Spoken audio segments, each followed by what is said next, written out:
လမ်းခွဲရအောင်လို့နော်အဲ့ဆိုငါတနစ်ခံ အေးလေအဲ့ဆိုကိုလည်းတစ်လမ်းမလို့လေကို ဒါ ချစ်တို့လမ်းခွဲရအောင် ဟမ်ဘာလမ်းခွဲမှာလဲ လမ်းခွဲရအောင်လို့နော် လမ်းခွဲရအောင်လို့နော် ဟာဘာနော်လဲလမ်းခွဲမပေးနိုင်ပါဘူးဘာလို့လမ်းခွဲရမှာလဲပြီးကြတော့ချင်းနဲ့ကိုနဲ့အဆင်ပြေနေရလေခုမှဘာဖြစ်တာလဲရုပ်ချက်ကြီး ဟာချစ်ကလမ်းခွဲမယ်ဆိုလမ်းခွဲမယ်ပေါ့ ဟာမင်းဟာကွာရေရတဲ့အကြောင်းပြချက်လည်းမရှိပဲနဲ့လမ်းခွဲမပေးနိုင်ပါဘူး အဲ့ဆိုရင်အကြောင်းပြချက်ပြောရင်လမ်းခွဲပေးမှာလား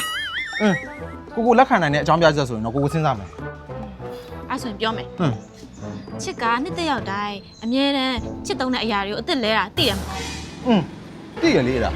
အေးလေအဲ့ဆိုကိုလည်းတစ်လမ်းမလို့လေ အဲ့လေအဲ့ဆိုကိုလည်းတက်လမ်းမလို့လေ ဟာဒီကောင်မလေးနဲ့ရီးစားကိုအသက်လဲစရာလားမင်းဟာ ဟာမနစ်ကလည်းလဲခဲ့ရဟောက် ဟမ်အဲ့ဆိုငါတနစ်ခံ ဒါပေါ့ ဟာဒါပေါ့လေငါထုထလိုက်ရ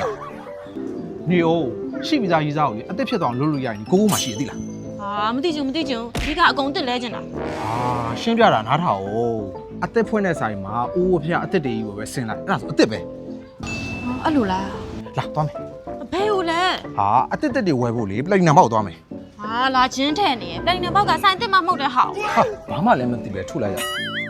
အခုပလက်နမ်ဘောက်ကလေမြောက်ကလာဝိုင်းနေသူတို့မှလမ်းမပေါ်မှာလေဆိုင်အသက်ဖွင့်မှာနေရလဲအကျယ်ကြီးပဲအသက်တွေကလည်းအများကြီးပဲပြီးကြတော့တခါတည်းရီးစားအသက်ရတယ်လို့ပြောင်းလဲသွားကိုဆင်မင်းလို့ရတယ်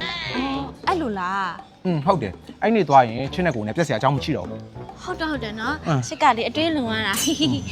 အဲ့ဆိုရင်အိတ်ဆန်ဘယ်တော့ဖွင့်မှာလဲ အိဆိုင်ရာအခုလာမယ့်ဧပြီလ4ရက်နေ့စနေနေ့ဖွင့်ပါလေ ဟုတ်လားအဲ့ဆိုသွားကြမယ်လေ သွားမယ်လေ